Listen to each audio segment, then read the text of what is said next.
എനിക്കെതിരെ പറയാനുള്ളതും ഏറ്റവും ബഹുമാനപ്പെട്ട കോടതിയുടെ മുൻപാകെയുണ്ട്. ഇനി കോടതി തീരുമാനിക്കും, സത്യം ചെയ്യും. പറയാനുള്ളത് കോടതിയുടെ മുന്നിലുണ്ട്, കോടതി തീരുമാനിക്കും, സത്യം ചെയ്യിക്കും എന്നാണ് പ്രതികരണം. അവിടെ പ്രതിഷേധവുമുണ്ട് എന്ന് തോന്നുന്നു. അവിടെ അതിനിടയിൽ ചില കൂക്കുവിളികളൊക്കെ കേട്ടിരുന്നു. പ്രതിഷേധക്കാരാണ് എന്ന് വേണം കരുതാൻ. വാഹനത്തിൽ തിരികെ പോവുകയാണെന്ന് തോന്നുന്നു. പോലീസിന് രാഹുൽ മാങ്കൂട്ടത്തിലിനെ അറസ്റ്റ് ചെയ്താൽ ജാമ്യത്തിൽ വിടണം എന്നാണ് കോടതി പറഞ്ഞത്. പോലീസ് അറസ്റ്റിന് തയ്യാറാകുമോ എന്നൊക്കെ അറിയേണ്ടതുണ്ട്.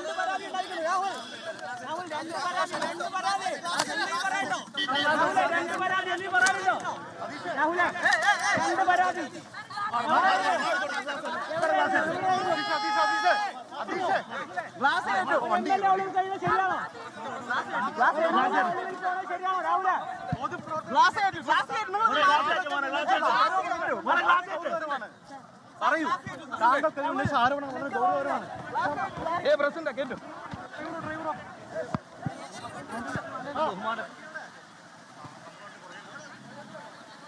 അവനെന്റെ വണ്ടി വിളിക്കാവാ.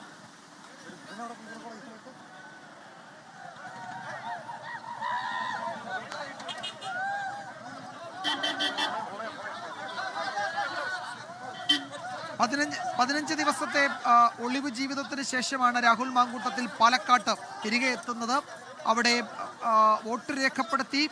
എനിക്ക് പറയാനുള്ളത് കോടതിയുടെ മുന്നിലുണ്ട്, ഇനി കോടതി തീരുമാനിക്കും, സത്യം ജയിക്കും എന്ന് മാത്രം മാധ്യമങ്ങളോട് പറഞ്ഞു. അതിനുശേഷം പുറത്തേക്ക് പോവുകയാണ്. അവിടെ ഇടയ്ക്ക് പ്രതിഷേധക്കാരുണ്ടോ എന്നൊരു സംശയം ഉണ്ടായിരുന്നു. നേരത്തെ അവിടെ കൂക്കുവിളികൾ കേട്ടിരുന്നു.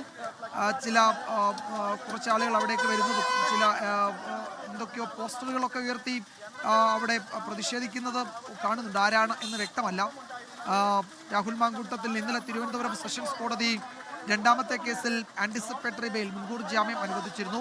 ആദ്യത്തെ കേസിൽ ഹൈക്കോടതി മുൻകൂർ ജാമ്യം അനുവദിച്ചില്ലെങ്കിലും അറസ്റ്റ് ചെയ്യരുത് എന്ന നിർദ്ദേശം നൽകിയിട്ടുണ്ട് പോലീസിന്. അപ്പോൾ ഈ രണ്ട് നിയമപരമായ സാഹചര്യം നിലനിൽക്കുന്നത് കൊണ്ടാകാം രാഹുൽ മാങ്കൂട്ടത്തിൽ വോട്ട് രേഖപ്പെടുത്താൻ എത്തിയത്.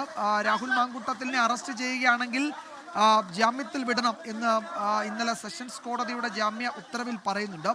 അതുകൊണ്ട് ഇനി അറസ്റ്റ് ചെയ്ത് ജാമ്യത്തിൽ വിടാൻ എന്തെങ്കിലും നീക്കം പോലീസിന്റെ ഭാഗത്തുനിന്ന് ഇപ്പോൾ ഉണ്ടാകുമോ എന്നറിയില്ല. പോലീസ് രാഹുൽ മാങ്കൂട്ടത്തിലിന്റെ വാഹനത്തിന് വഴിയൊരുക്കാനാണോ അതോ മറ്റെന്തെങ്കിലും നീക്കത്തിനാണോ എന്നറിയില്ല. പോലീസ് വാഹനത്തിന് മുന്നിലും പുറകിലും ഒക്കെ ഓടുന്നുണ്ട്. 15 ദിവസമായി ഒളിവിലായിരുന്നു രാഹുൽ മാങ്കൂട്ടത്തിൽ MLA. 2 കേസുകളിലും പ്രതിയായതോടെ ആ 15 ദിവസത്തെ ഒളിവ് ജീവിതം അവസാനിപ്പിച്ചാണ് മണ്ഡലത്തിലേക്ക് തിരികെ എത്തി ഇപ്പോൾ വോട്ട് രേഖപ്പെടുത്തി മടങ്ങുന്നത്. ദൃശ്യങ്ങളാണ് പ്രേക്ഷകർ കാണുന്നത്. അവിടെ രാഹുലിനെതിരെ പ്രതിഷേധമുണ്ടായിരുന്നു, കൂക്കുവിളികളൊക്കെ ഉണ്ടായിരുന്നു.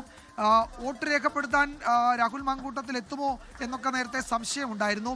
ഹൈക്കോടതിയിൽ സർക്കാർ പോകാൻ ഉദ്ദേശിക്കുന്നത് കൊണ്ട് ഈ ജാമ്യം സ്റ്റേ ചെയ്യുകയോ മറ്റോ ഉണ്ടായാൽ വീണ്ടും അറസ്റ്റിലേക്ക് പോകുമെന്നതുകൊണ്ട് രാഹുൽ മാങ്കൂട്ടത്തിൽ എത്തുമോ എന്നൊക്കെ സംശയം പ്രകടിപ്പിച്ചു. വീണ്ടും ഒളിവ് ജീവിതത്തിലേക്ക് തന്നെയാണോ രാഹുൽ മാങ്കൂട്ടത്തിൽ മടങ്ങുന്നത് എന്നറിയില്ല. വാഹനം നേരെ ഓടിച്ചു പോയിട്ടുണ്ട്. എവിടെ നിന്നാണ് വരുന്നതെന്നൊക്കെ മാധ്യമപ്രവർത്തകർ ചോദിക്കുന്നുണ്ടായിരുന്നു. എന്തായാലും അതിനോടൊന്നും രാഹുൽ മാങ്കൂട്ടത്തിൽ പ്രതികരിച്ചില്ല. പറയാനുള്ളത് കോടതിക്ക് മുന്നിലുണ്ട്, ഇനി കോടതി തീരുമാനിക്കട്ടെ, സത്യം ജയിക്കുമെന്ന് മാത്രമാണ് രാഹുൽ മാങ്കൂട്ടത്തിൽ പറഞ്ഞത്. പോലീസ് രാഹുൽ മാങ്കൂട്ടത്തിലിന്റെ വാഹനത്തിന് പോകാൻ വഴിയൊരുക്കുന്നത് നമ്മൾ അതിനിടയിൽ കണ്ടു. ലോകത്തെവിടെയായാലും ഏത് സമയത്തും 24 വാർത്തകളും ഓഗ്മെന്റഡ് റിയാലിറ്റി പാക്കേജുകളും എക്സ്പ്ലെയിനറുകളും വിശദമായി കാണാൻ ഞങ്ങളുടെ യൂട്യൂബ് ചാനൽ നിങ്ങൾക്ക് സബ്സ്ക്രൈബ് ചെയ്യാം.